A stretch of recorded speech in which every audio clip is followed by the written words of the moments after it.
The defensive line coming into the 2023 season had quite a few question marks on it. Primarily, who is going to step up next to Pro Bowler Kenny Clark, which did find a couple of advantages in a couple of young players for the Packers, and how well they will be able to stop the run as well, which turns out was not that good under Joe Barry. The players who qualify as being a defensive lineman is based on the positional listings on Pro Football Reference that are labeled as either DL for defensive lineman or DE for defensive end. So that means players like Lucas Van Ness and Rashawn Gary will not be in this video as they are listed as linebackers for the 2023 season. They'll be part of the next video on the linebackers. And so the grading scale is as followed. A is for players that had an all-pro caliber season or way exceeded expectations. B is for a player that had a Pro Bowl caliber season or exceeding expectations. C is for a player that met the expectations, had a solid season. D is for a player that had a disappointing season. And F is for a player that completely stunk it up. So let's go ahead and get started with the defensive line.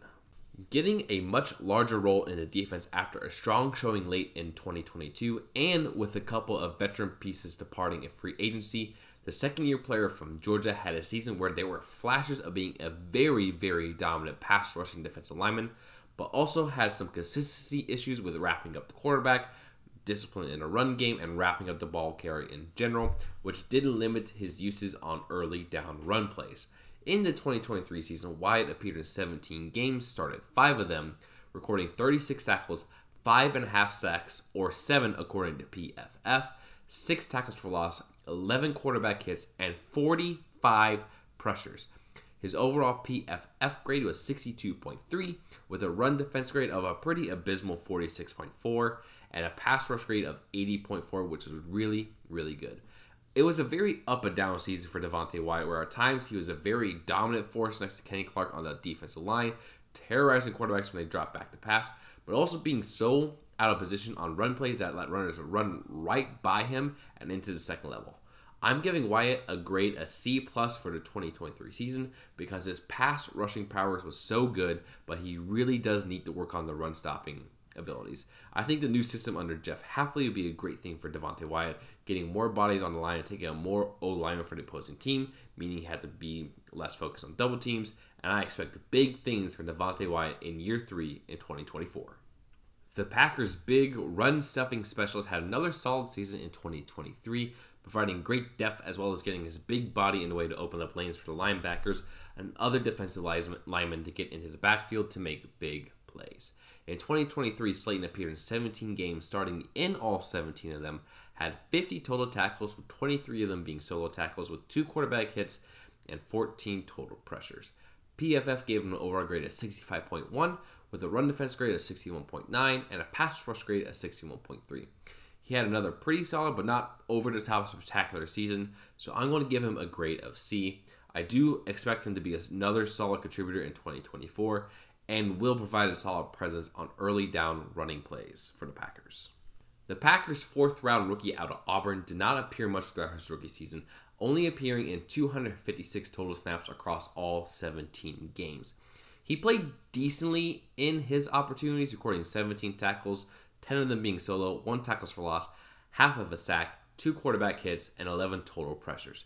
PFF gave him an overall grade of 58.2, with a run defense grade at 51.6 and a pass rush grade at 64.4.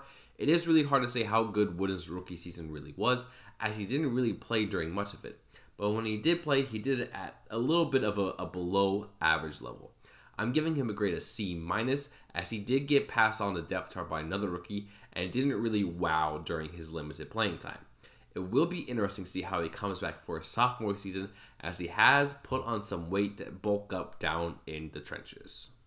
The Packers' clear best player on the defensive line, Clark, turned in another really good season, being named to his 3rd career Pro Bowl and having a career high in sacks as well.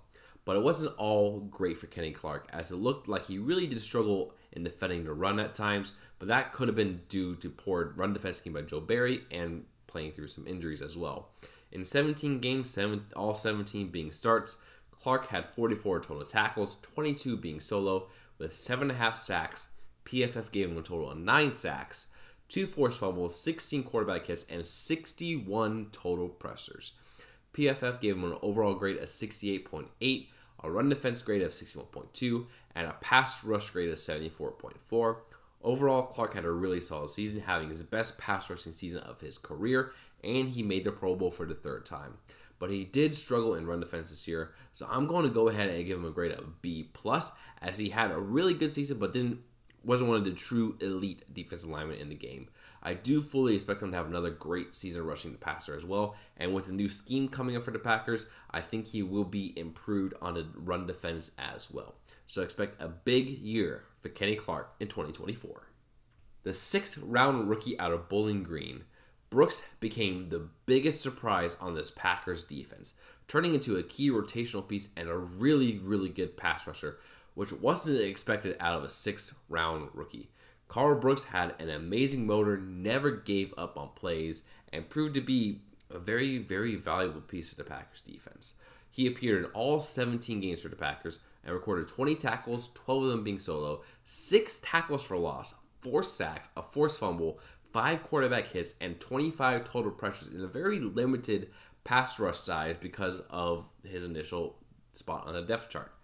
PFF gave him an overall grade of 66.9, with a run defense grade of a pretty bad 44.5, but had a really solid pass rush grade of 68.2.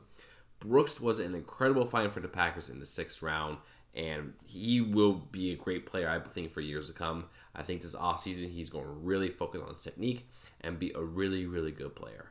I'm giving him a grade of A, as he exceeded all expectations for him as a 6th round rookie. And I'm really looking forward for him to play under new D corner Jeff Hafley. And overall, I think this defensive line will be much improved heading into 2024. Thank you guys so much for watching the video. Let me know what you guys think down in the comments below. Remember to like, comment, and subscribe to the channel for more. And we'll be back here very soon with the linebacker grades. Please stick around for that. And as always, I appreciate your views and see you soon. Bye.